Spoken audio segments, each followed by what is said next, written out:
to IRC RCOG Summit here in Pakistan. On behalf of the organizing committee, I extend our warmest greetings and sincere appreciation for all of you who have traveled far and from near to join us. The theme of this IRC RCOG Summit was transforming challenges into opportunities. And it seems with the current geopolitical situation that we ended up turning this challenge of not people being able to travel, we had to turn it into a hybrid event, and yet we have achieved today. Thank you so much, all of you. We begin our session today with recitation of Holy Quran and the Durood Pak. Bismillahirrahmanirrahim. Alam nashrah laka sadrak ووضعنا عنك وزرك الذي أنقض ظهرك ورفعنا لك ذكرك فإن مع العسر يسرا إن مع العسر يسرا فإذا فرغت فانصب وإلى ربك فارغب. اللهم صل على محمد وعلى آل محمد كما صليت على إبراهيم وعلى آل إبراهيم إنك حميد مجيد. اللهم بارك على محمد وعلى آل محمد كما باركت على إبراهيم وعلى آل إبراهيم إنك حميد مجيد. All to rise for national anthem, please.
She's a powerhouse of energy and has made IRC Pakistan a very effective organization.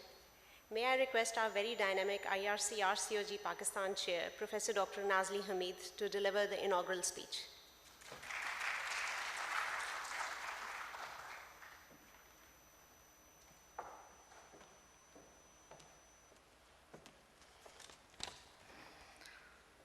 Bismillahirrahmanirrahim. Nahmaduhu wa nusalli ala rasulihil kareem. Distinguished guests, respected colleagues, dear friends, my supervisor, Brigadier Nadra, good morning and a very warm welcome to all of you. I would like to express my heartfelt gratitude to all of you who have joined us here today. To those who have traveled from across Pakistan, and especially to colleagues who have traveled from other countries despite travel constraints, your presence here reflects your true commitment. A very special note of appreciation to the President RCOG and the Chief Executive who are joining us live at this session despite a very early hour in their time zone, and despite the fact that they had already sent their pre-recorded presentations. Their presence is a powerful demonstration of their unwavering support for Pakistan and for this initiative. I would also like to sincerely acknowledge all our international speakers who at a very short notice recorded their presentations and shared them as the challenges arose to ensure continuity in case of any technical challenges during live sessions. Their level of support and professionalism is deeply appreciated. I am equally grateful to our online audience whose participation reinforces the very purpose of this hybrid model. This summit now truly reflects our theme, converting challenges into opportunities. When we first began planning the third IRC Summit, it was envisioned as a fully face-to-face event alongside a membership ceremony which was supposed to be held in Pakistan. The college chose these dates and hence 23rd of March. However, as circumstances evolved and uncertainties emerged, we chose not to step back but to adapt. And we adapted by transitioning into a hybrid format, ensuring that the participation remains fully inclusive as well as meaningful. This reflects resilience of my team and our commitment to continue moving forward despite challenges. At the same time, while we had to defer membership ceremony for now, we have not given up on that dream. That dream remains very much alive and we look forward to bringing it into reality in very near future, inshallah. Pakistan IRC represents a body of doctors who are globally trained and are actively engaged with the RCOG for better women health and for education. And I am very proud to share that Pakistan IRC is now regarded as one of the most active IRCs globally. And this entirely is a team commitment, a collaborative mission accomplished. I'm so grateful to you for your support. Since July 2022, our focus has been to create meaningful, structured opportunities for our doctors aligned with international standards. During this period, we have expanded from a number just 200 plus of total members and fellows in Pakistan to now nearly 600. This reflects not only our increasing engagement, but also the growing strength of our community. Over the past few years, we have strengthened the medical training initiative pathways for our doctors, with Pakistan achieving highest global representation in selections now. Alongside this, we have created a structured peer support system, which coupled with active faculty membership through webinars on MTI training initiative introduction, CV writing, introduction on how to appear interviews, soft training skills, and they have all played a pivotal role in grooming our candidates. Besides, we have also conducted basic practical skills franchise courses and MRCOG Part 3 franchise courses, enhancing both clinical competence and exam preparedness. We have successfully introduced MRCOG Part 3 clinical examination in Pakistan, a long cherished dream. When face-to-face examination was not possible, we adapted again by utilizing online platforms with support of the college and brilliant team of examiners from Pakistan and from the international community, ensuring continuity without compromising quality. More than 35 examiners have been thoroughly trained to participate in the MRCOG Part 3 clinical examination and are playing a pivotal role to hold these examinations not only in Pakistan, but they have supported this exam across the globe in UK, Abu Dhabi, Egypt, Hong Kong, and Saudi Arabia. Through these efforts, we have built capacity, we have strengthened systems and ensured sustainability. But most importantly, I must say, we have restored confidence.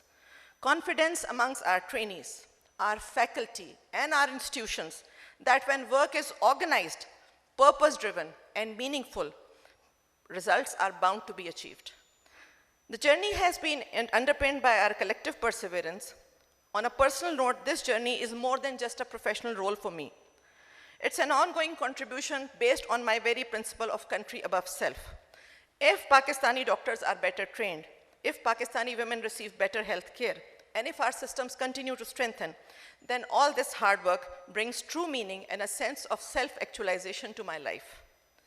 I must acknowledge that none of this would have been possible without a very strong institutional support, and I would like to express my sincere gratitude to the leadership of Shalimar Medical and Dental College for their trust, Mr. Shahid Hussain, who believed in my crazy initiatives and all these things when I was just envisioning them, and I thought that we can do them, and he provided us a platform that enabled all this work. So on behalf of entire OBGY and fraternity of Pakistan, a sincere gratitude to Team Shalamar.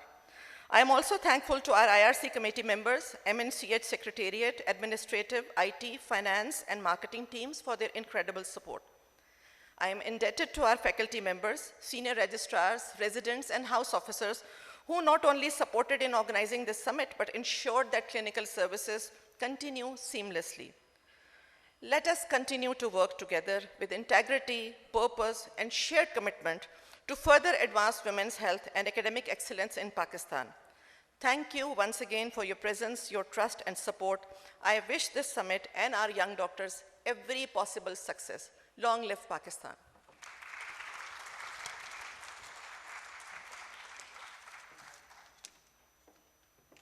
Thank you, Professor Nazli. So it is approximately 4 a.m. in United Kingdom, and I want us all to pause and note that it is 4 a.m. there. And RCOG's commitment to women's health and global care is most evident by the presence of the President herself. I invite President RCOG Alison Wright for her address, followed by a talk on OB/GYN as leaders. Thank you.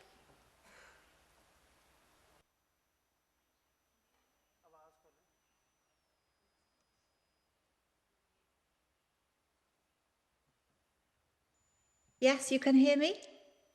Yes, we can hear you now. Thank you. Perfect. Good morning, distinguished guests, RCOG fellows, members, and conference delegates. It gives me immense pleasure to be addressing you today at the inauguration of the 3rd Pakistan IRC Summit. Firstly, I must say how utterly devastated I am not to be able to join you in person today. I have so many dear friends in Pakistan, particular fondness for Lahore, as I first came there 30 years ago to teach urogynecology and to learn how to repair fistulae myself, and I've been back many times since. Sadly, as Nazli has mentioned, due to the escalating international situation and subsequent challenges with international travel, the college delegation, consisting of myself, my Vice President for Global Health, the Chief Executive, and the South Asia International Council representative, have been unable to travel. We have therefore made the difficult decision to cancel the membership ceremony due to take place Monday, yesterday. But Nazli, we share your dream. We will make it happen in the future. And thank you so much to you and the team for your resilience into adapting into making this a hybrid event. I am deeply sorry for the disappointment and inconvenience all of this has caused, and also extremely sad, personally, not to be reconnecting face-to-face with my dear friends in Pakistan. But we will do later. Despite all the circumstances, I am deeply honoured to have been invited as the chief guest to this very prestigious conference organised by Professor Dr. Nazli Hameed, our outstanding RCOG IRC Chair, with the support of her excellent scientific committee, and thank you for inviting me. I would also like to thank Dr. Aisha Nauman, Chief Operating Officer, and, as Nazli has said, the leadership of the Shalimar Hospital for hosting this summit, and all of you for your support for the IRCOG in women's health in Pakistan. I've heard wonderful things about these summits, and I'm sure that this 3rd conference will be an inspiring event with outstanding scientific programme and opportunities to reconnect with colleagues and friends. We're all practiced now in making a success of being virtual, and I'm sure that this conference will be.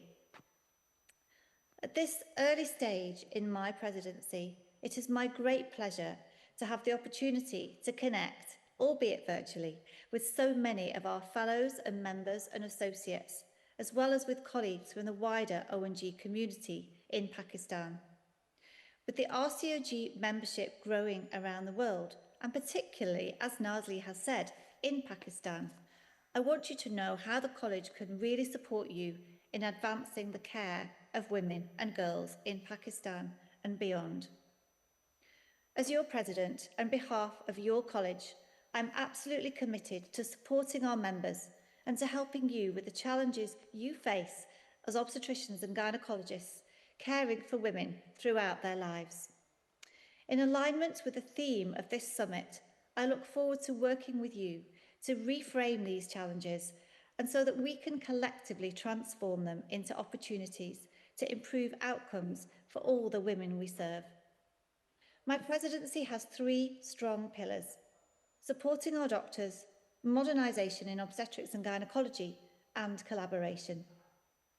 My vision is that every doctor working in obstetrics and gynaecology feels fully supported, enabled, and equipped to provide the highest possible standard of care. I firmly believe that the most effective way to improve maternity safety and women's health is by supporting you, the obstetricians and gynaecologists delivering that care, wherever you are in the world and whatever stage in your career.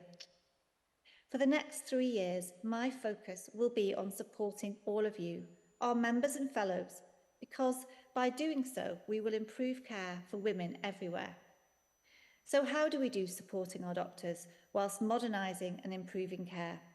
We do this through training, innovation and collaboration. Training and education is what this college does best. You have all been on a career journey and I'm sure have your own aspirations for your own career. Medicine does not stand still, and I, for one, will never stop learning and improving. We need to modernise. I want our college to be front and centre of a move to digital, and we have very ambitious plans for AI in ultrasound and robotic surgery. AI is already revolutionising many aspects of our specialty and others, and we must ensure that as obstetricians and gynaecologists that we provide the guardrails so that all innovations are clinically led. And we need to collaborate. Our gold standard MRCOG exam is widely recognised around the world. As Nazli has said, the growth in RCOG new members demonstrates the value that passing the MRCOG exam can have for your career and the care that you provide for women and girls. For all of us today and all of our ambitious plans, we cannot do it on our own, and we need partners, including governments, here in Pakistan and around the world. We know that there are extreme challenges at the moment on staff working in maternity around the world. In the UK, many women are waiting for gynaecological care, and I know that the situation is even more so in lower resource settings. These issues matter deeply to me and to this college, and we are determined that we will be part of the solution.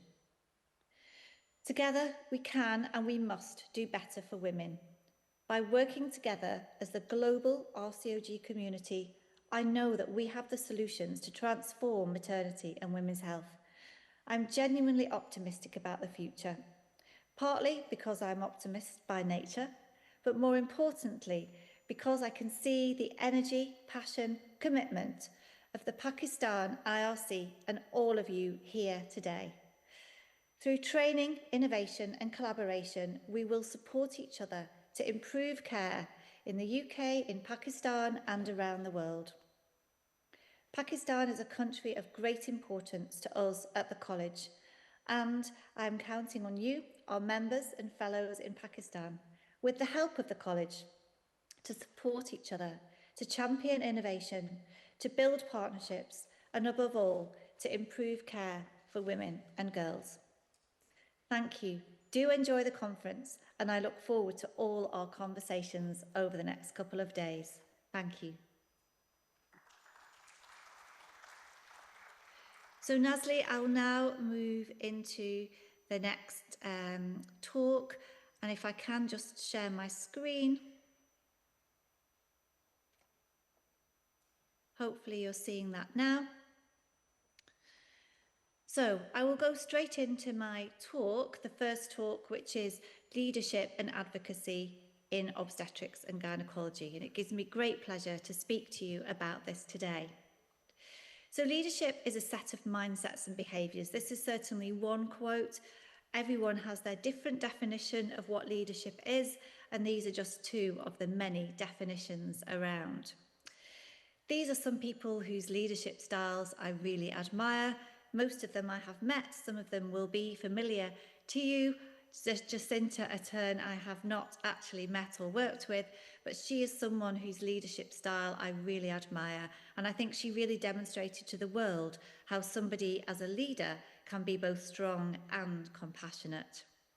So different leadership styles, these were described many years ago: autocratic, democratic and laissez-faire.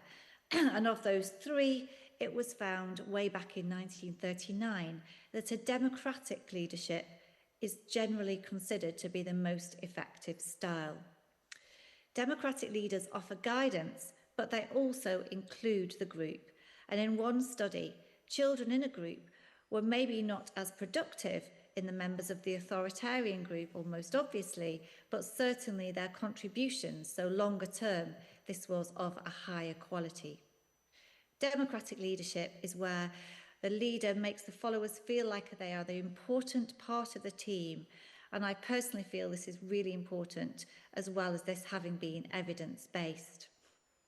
You may have heard a saying that obstetricians and gynecologists need to be at the table, because if we are not at the table, we may well be on the menu. And I think that this is really pertinent to us at the moment, here in the UK, in Pakistan and around the world, that obstetricians and gynecologists need to be at the table, whether that's in our own hospitals or in our policy making or with the governments or internationally. When it comes to looking at what we can do for women, we have to be taking a lead. And I think that this is really, really important. I'm just going to mention some of the work that I did when I was working with FIGO. This was a Gates-funded project looking at leadership initiative and how we can use our leadership skills as obstetricians and gynecologists around the world to really move the dial and to help with advocacy and leadership, leading to improved care and improved outcomes. This project has been going on now for several years, and we're in the process of gathering the data and doing the evaluation. The start of the project meant that we did develop leaders in each of the country, and of course Pakistan, you were one of the 6 countries, which was great. And initially we were looking at leadership strategies and doing some training to make sure we empower obstetricians and gynecologists, leaders in their own country, including Pakistan, how that we can then really move things on for women. So as many of you here will know, 4 domains were chosen. These domains were chosen by the Gates Foundation. One was PPH, one was iron deficiency anemia, preterm birth and preeclampsia. And the countries chosen were those 6: Kenya, Nigeria, Ethiopia, Pakistan, Bangladesh and India. And some of you here I know were involved with this project, so we were setting goals and looking at what we need to do. So the premise of the project was asking the leaders, once developed and empowered as leaders, what could we do to support change which would really help? In particular, looking at those 4 domains. So for example, if we were to speak to somebody working in a rural area, what would it mean? What would you need to do to support you to complete the emotive PPH care bundle? And I know that Pakistan was extremely successful in this regard. This was one of our team presenting, as we did in Cape Town, looking at the preliminary results, which were really positive. So the results of this will show, and hopefully they'll be published soon, that actually if we ask obstetricians and gynecologists who are in leadership positions, clinical leadership positions, what is needed to help. And it may be that we need medication, it may be that we need a better escalation pathway, but the leaders will know, the clinical leaders know what needs to be done. So I'm just going to move on to talk a little about the college's work on leadership. We have a leadership programme and we look at how we can develop our skills as leaders in the UK and also around the world. We also have an annual professional development conference. This year it is actually a virtual conference, so anyone can join. We still have places left for that, and it's the 2nd to the 4th of June. It's Andy Leather, our Senior Vice President, has put this programme together. So please do join us then in early June for the annual Professional Development Conference. It will be a great couple of days. So why does women's health still need advocacy and leadership? Well, unfortunately, challenges that we have historically seen still remain. And certainly looking in the UK, we have Endometriosis Awareness Month at the moment. It still takes an average of 9 years to get this diagnosis. We still don't have women included who are pregnant, despite our campaigning over many years. Pregnant women are still not included in medical research as they should be. And of course, economically, women still spend their lives in poorer health than men. We've talked a lot in the UK and around the world about women's health, not only those conditions which only affect women, but also in terms of cardiac, lung disease, because in some of these conditions, health for women is also neglected. So we clearly have a lot to do. Sadly, I don't need to tell you, in Pakistan, especially those of you working in low resource settings, but every 2 minutes a woman dies from pregnancy or childbirth complications. Many of these are avoidable. The majority of these, as you well know, are down to PPH. Sadly also, we are still experiencing gender-based violence, 1 in 3 women, so we do have a lot to do together. The impacts of climate change, obviously we're still really realising the impacts of childbirth, of climate change on women and unborn children. So as per the leadership programme in FIGO, we as an RCOG global team have to empower our members and professionals around the globe. And at the RCOG, we rely on our members and professionals around the globe to carry out our projects. The RCOG's Making Abortion Safe programme has been very successful. As to all the work, you will know Hassan Shahata, our previous VP, he's done so much work and really championed the college's advocacy work on FGM and FGC. Here is Hassan talking at the United Nations to end FGM, and credit to him, he's really moved our work on in this regard. We do need to raise our platform. The RCOG has a powerful platform, and you in Pakistan are raising this on our behalf. We all need to highlight the critical issues and provide expert evidence so that we can really advocate for women and for women's health. This is our team. Kate Lancaster is joining us now currently. Sharif Abdul Fattar will be joining us virtually a bit later today. And this is the current team of officers. We're all looking very serious. We're talking about workforce here, and I know this is something that affects everybody around the world. So the RCOG develops programmes which also then need investing, and we work collaboratively to advocate and to look at programmes here in Pakistan. We have many programmes, and we need to secure funding from governments to scale these up. Gynecological Health Matters programme, we have been meeting in Pakistan, and we look forward to more meetings, hopefully face-to-face in the near future with you and the government. Working with members, we can drive better policy. This is some work that we were doing in the UK, looking at gynecology waiting lists. I'm sure the same occurs all around the world, and we need to really move forward on this issue. So we need stronger advocacy. This is really a call for action. We still have many neglected issues, and we must make sure that women are the heart of all our strategies. The women's health workforce needs resources. This is a real issue for us. We are all suffering from having people rota gaps, and I know in Pakistan that's workforce is also an issue. We need to make sure that everyone realises that actually obstetrics and gynecology is the best job in the whole world, and we need to make our job still attractive to young people to see them through, as you are doing, inspiring the younger doctors in Pakistan very successfully. And we need to build collaborative partnerships with government, academia, women and professionals, and these need to be scaled and supported. And finally, what I would say is that even if you are not getting any mileage in persuading policymakers, the same goes for us and around the world. If we're not getting any joy in persuading policymakers that morally and ethically we have to improve women's health, there is a very strong economic argument. So even if we can't persuade people on an ethical and moral basis, there are very strong arguments, economic arguments building to demonstrate that if we could improve women's health, we would actually improve the economy. And I think this is a very powerful argument for all those people who are interested in finance, and that's what they hear, and that, let's face it, is some people. So my take-home messages from this talk: democratic leadership is the most effective. We have to include everyone, as Nazli is doing so effectively in your IRC in Pakistan. Obstetricians and gynecologists need to get ourselves at the table. We need to be at every opportunity speaking on behalf of the women that we look after to make sure we get the very best deal for our women, whether it's making sure that we get our place in the operating theatre or at national policy level.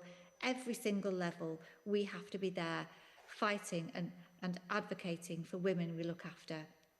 And let's really shift the dial on maternal mortality. Pakistan has made great strides in terms of maternal mortality in PPH and many other domains. Let us continue, obstetricians and gynecologists, as leaders. Let us take action today, and we will all together make gains for the women and girls of tomorrow. Thank you.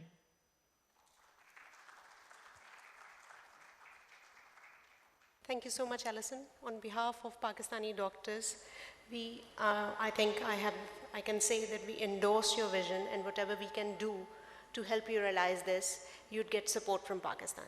Thank you so much.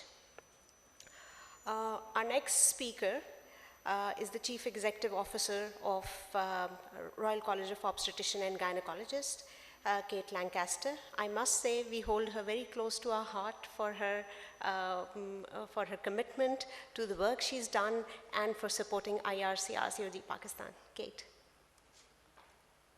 Thank you so much, and such a delight to be here. Of course, it would be much better to be with you in person, and certainly we had such an enjoyable but educational conference last year, so it's such a shame that we're not with you in person. Our family in Pakistan is certainly something that we hold very dear to our heart. Before I get into my talk as well, just a huge thanks to Dr. Nazli and her team. So amazing that you have managed to, yet again, despite all of the geopolitical unrest, pull this conference together so successfully. We're really proud of what you achieve on behalf of our members, so thank you very much. Equally, huge thank you to the leadership of Shalimar for once again supporting such an important educational event, so thank you very much. Also, I mean, I'm talking a little bit later about the membership in Pakistan, but just to say how proud we are of what the IRC in Pakistan has achieved on behalf of the college, on behalf of doctors everywhere, but in particular on behalf of our members in Pakistan. So this morning, I'm going to be talking to you a little bit around the college and some of the work that we're doing at the moment. So I'm just going to share my slides, and hopefully you are able to see those. So I'm going to start by telling you a little bit about the college, some of the work that we're doing, and we're at a very, very exciting time as we develop a new strategy for the organisation. So firstly, just a little reminder of what the college is here to do. So we collectively, as our membership, work to improve the health of women and girls across the world. And that's very important, both to myself, the president, and our vice president, that actually our mission across the organisation is very much global. And you'll see that flavour throughout my presentation. So we deliver our mission by setting standards for women's health, and really focusing on driving excellence within the services that we provide for women. But another big part of our mission, of course, is encouraging the study of O&G and the work that's been done in Pakistan around really developing our examinations, and our Part 3 examinations in particular, has demonstrated how we fulfill that mission in Pakistan. So a little bit about the organisation. Within the UK, we're a registered charity and a professional body. We link directly into our royal family through our royal charter, and we report into the Privy Council. We've got now 19,000 members worldwide, and I'll come back to that in a minute. And then a relatively small staff of 186 carrying out the functions of the college. Because of the nature of the fact that we're relatively small as an organisation, we predominantly work in partnerships both in the UK and globally to fulfil our mission. So a little bit about our history. You'll know that our patron is the Princess of Wales. We are very fortunate to have her as our patron, and she's very interested in our work. We have our royal charter, and of course our patron opened our new building in 2022. So a little bit about our new building, what you might not know, and I hope that we're able to welcome as many of you as possible to our new building. What you might not know, however, is that our building was deliberately created slightly larger than we needed so that we could create a community of women's health organisations within the building. We now have 17 women's health organisations that all share space with us in our wonderful new building. And on the screen now, you'll be able to see some of the logos of some of the organisations that share our space. So it's great to have these organisations all co-located, all focused on the same mission of improving the health of women and girls and their families. And that's really important to us. So as you move around the building, you see members of staff and leaders from these organisations. And we work very closely with them to deliver the mission of the college. So we're very proud of what we've achieved with the Women's Health Hub. So a little bit about our membership. So I mentioned that we've got 19,000 members, and this illustrates where in the world our members are located. And it gives you just a bit of an impression of how that breaks down between our fellows, our members, and our associate members. And I'll tell you a little bit about those in a moment. So I mentioned that our membership has grown, and certainly over the period of our last strategy, you will see that in total our growth, we've achieved approximately 25% growth over nearly 6 years. That's remarkable when you consider that membership organisations across the world are seeing their membership decline. So we're particularly proud of the fact that despite the global trend, we are growing. And we're growing due to a number of important developments, including opening additional Part 3 centres around the world, such as the one that we've recently opened in Lahore. And we're hugely grateful to both the examiners from Pakistan, but also Nazli and the leadership within Pakistan that's allowed us to grow in that way. And you can see that when we get onto it, that a lot of that growth is coming directly from members who are now passing the membership exam. And I suppose it's interesting just to pause and reflect why membership growth is so important to us.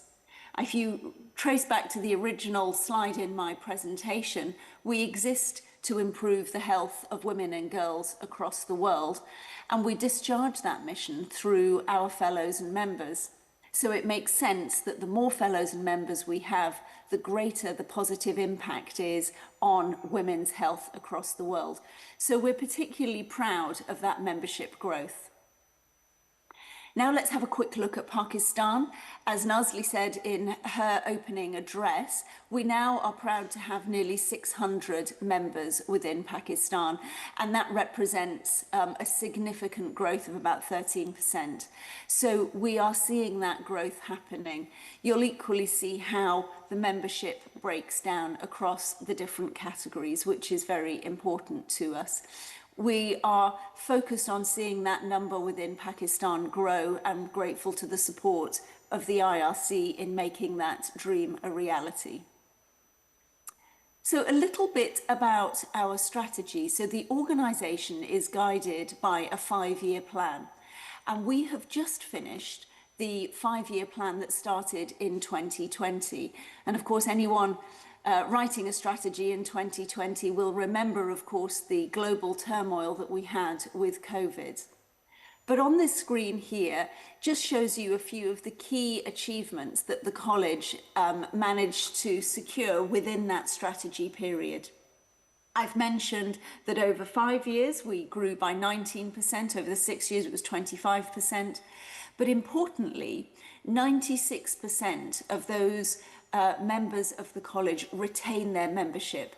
And that's particularly important. As Chief Executive, I'm very focused on that figure because having people join us and then leave is not ideal. So the fact that 96% retain their membership throughout their career is really, really important to us. Equally, through our accreditation of hospitals and some of the membership proposition work that we have been doing, we've really gained in popularity of our membership. You'll know, of course, that we developed and launched a new curriculum in 2024. This has been praised by both the regulators in the UK and has really led to improvements in the way we deal with the portfolio pathway and the medical training initiative, MTI, which of course Pakistan is so active in. In the period of the strategy, we delivered 4 world congresses and reached 9,000 delegates from across 90 countries. Pakistani attendance at our Congress is hugely important to us, and we've been delighted to see so many of you at our global Congresses. Of course, it seems like a world away now, but the college's significant response during COVID has been acclaimed both within the United Kingdom and across the world, where our guidance and vaccination campaigns reached more than 5 million individuals through our website. So particularly important. And as our president's just mentioned, the ongoing advocacy work that we do around gynecological waiting times, abortion reform, and some of the work that we've been doing within the United Kingdom has really borne fruit in the last few years, so has been a very important part of our strategy. Equally, it's hard to remember now, but we've digitised all of our examinations. It's not that long ago that our Part 1 and Part 2 exams were delivered in paper. Feels odd now, but now thanks to the digitisation, our examinations are available in more than 70 countries, of course, including Pakistan. We also launched the RCOG Learning, a world-class management system for education, allowing members across the entire globe to be able to access learning materials for their entire career, not just as trainees. And that's been enormously positive as part of our global engagement to make sure that individuals don't have to travel to London to receive their learning, but can do so online. Equally, we've done a lot of work around increasing the accessibility of our training and events, and a lot of our digital events are now attracting a very global audience. So important part of CPD in making sure that doctors have access to online learning, regardless of where they are in the world. Equally, we've done a lot so far in terms of maternity safety, including advocating for increased investment in the United Kingdom, developing the ABC collaboration and the OAC care bundle. And there was a session at the Congress last year about the OAC care bundle. So we've spent the last 12 months developing our new strategy, which began at the end of 2025, shaped around three key, very global goals. The first one is really to build on the thriving and inclusive home that we have for O&G globally. And that's really important. The college needs to be the go-to place for women's health, both in terms of professionals providing those services, but equally for politicians and policymakers. So creating a thriving home for O&G across the world is one of our key goals. And this supports our continued approach to growth. Secondly, it's around the pursuit of excellence in all things education, setting standards, and driving innovation within our profession. That's a very important second goal. And then finally, our third goal is around leveraging our global influence and reach to really drive meaningful policy changes for women's health across the world. So there are three goals. And really just a little bit about what our immediate plans are for 2026. We're going to continue our focus on growth through our accreditation programs globally and also driving associate growth. I mentioned earlier that associates is a focus for us. We recognise that our principal goal is to encourage individuals to do our examinations, and Pakistan's a key component of that strategy. But equally, we recognise that for some doctors, they've taken the local examinations and don't really want to sit our examinations, but would like to be part of the global community.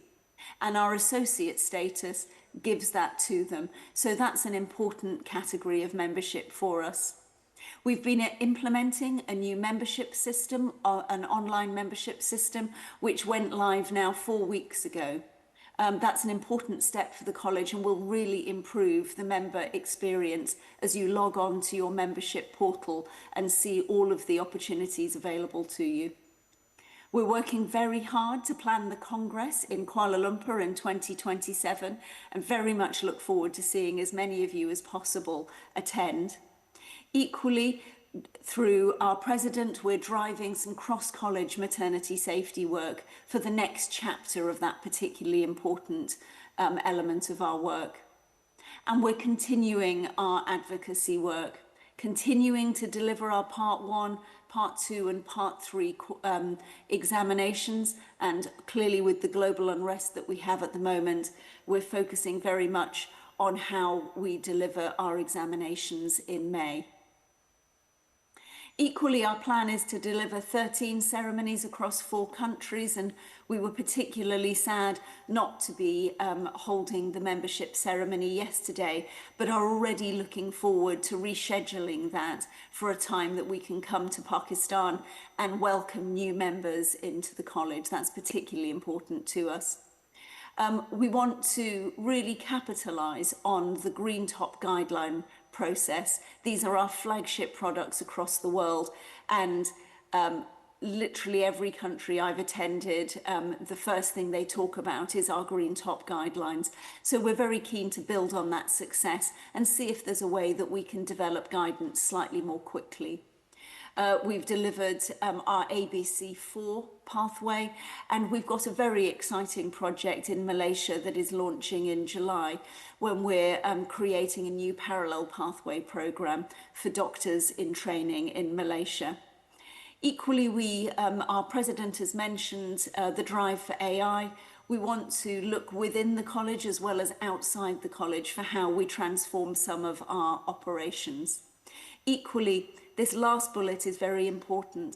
The activities of the college would not be possible without the many clinical volunteers and experts that we have across the college.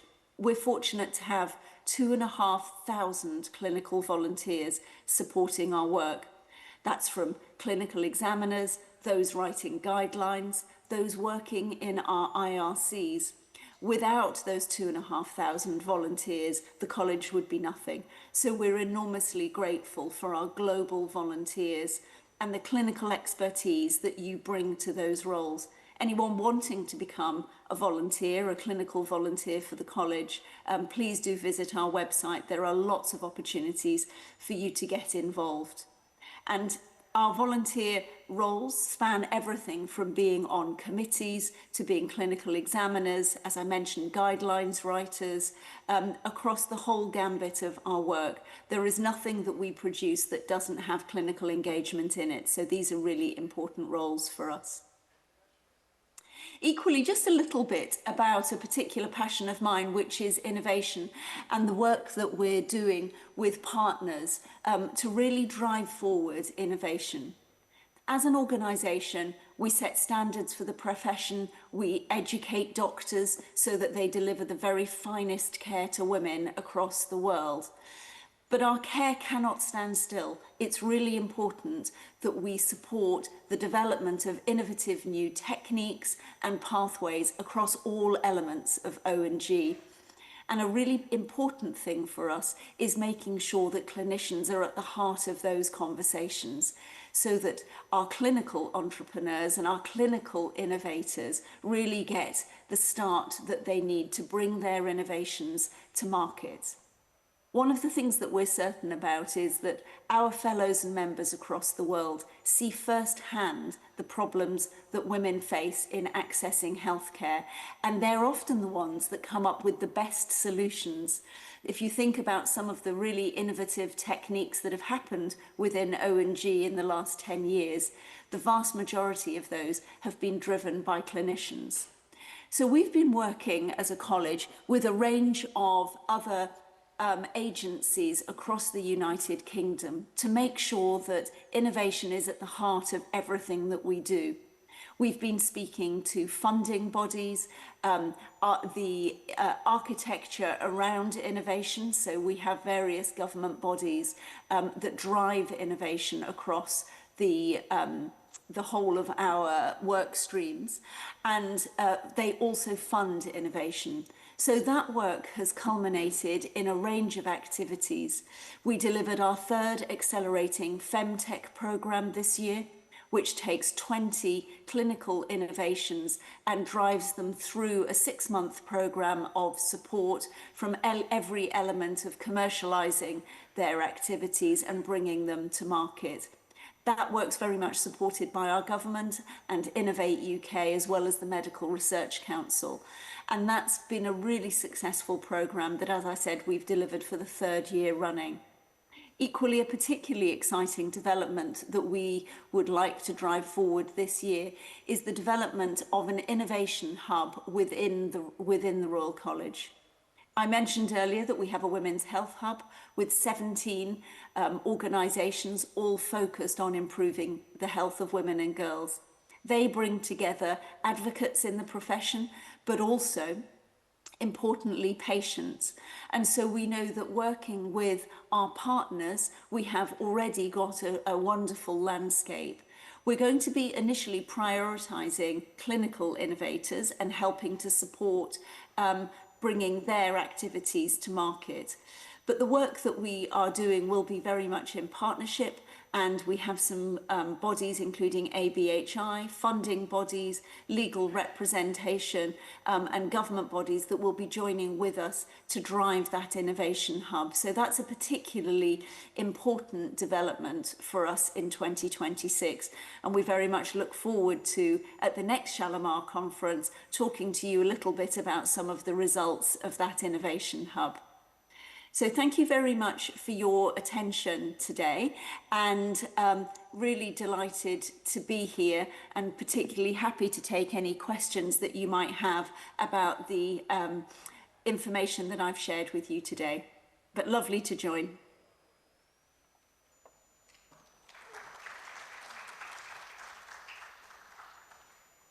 Thank you so much, Kate, and we share your enthusiasm for working together with hope and professionalism in future. Thank you. So it's a star-studded event. I think we have gynecologists and obstetricians from across the Pakistan, from KPK to Balochistan here. Thank you all for being here. And few stars have shone brighter, and we feel that it's important that we acknowledge them So for souvenir distribution ceremony, if I could invite Chairman Board of Trustees, Mr. Shahid Hussain, Principal SMDC, Professor Zahid Bashir, Chief Operating Officer, Shalimar Hospital, Dr. Aisha Numan, and Professor Dr. Nazli Hameed.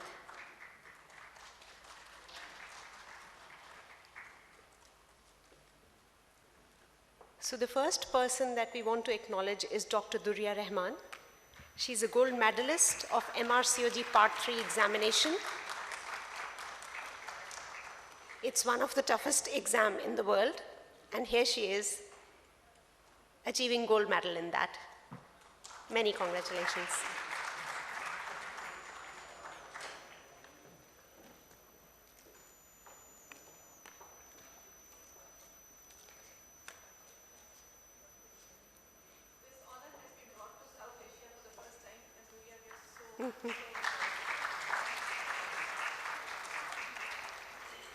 Second is for Dr. Rizwana Chaudhry.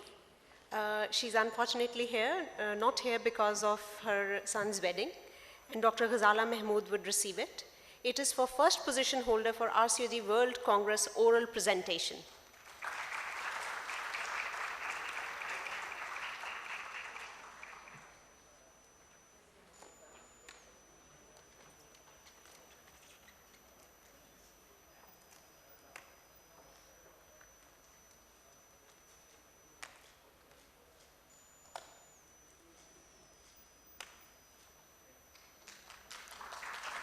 And if I could invite Dr. Sidra Noshin, second position in poster presentation, RCOG World Congress.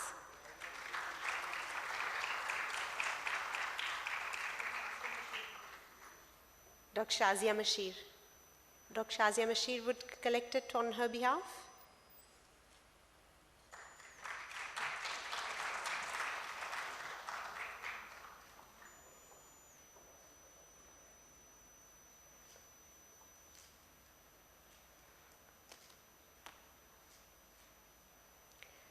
We also have some souvenirs for the IRC RCOG Pakistan committee members for their unwavering support. If I could invite Dr. Rehana Rahim, she's chairperson, Board of Governors Health Foundation KPK, one of the most dependable members of this team. She postponed her son's wedding ceremony last year in order to support the training for MRCOG exam.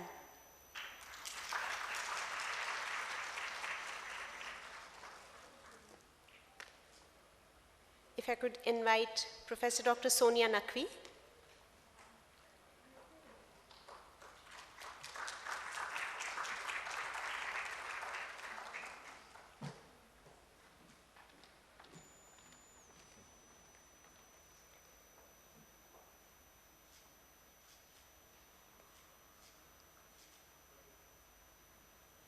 Professor Saida Batul Mazhar, President, Pakistan Society of Menopause and past President SEFOM.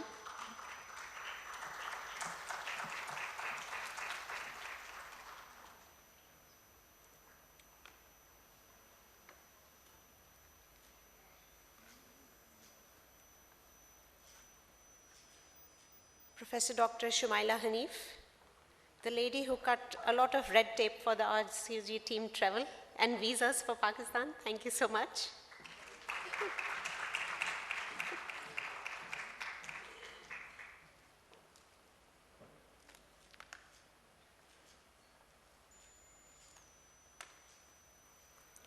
Professor Dr. Bushra Rauf, another very dynamic IRC committee member.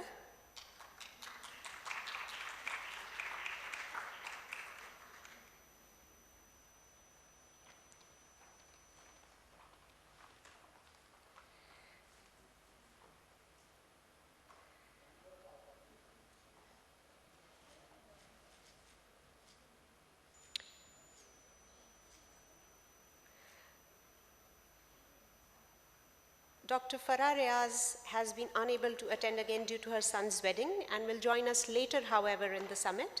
Dr. Mariam will receive it on her behalf.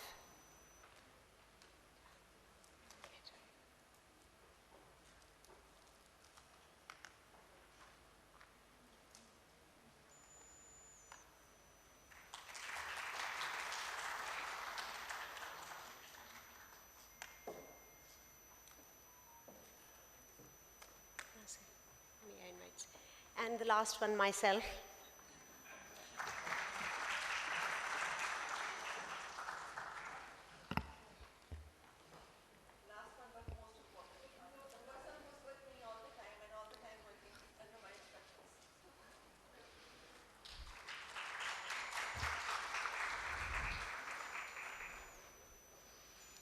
May I now invite you all for the tea at the ground floor SMDC lawn. 3 lifts are available for the senior faculty. I'd encourage young doctors to use the stairs instead. We plan to start the scientific session at 10 a.m. sharp. Thank you.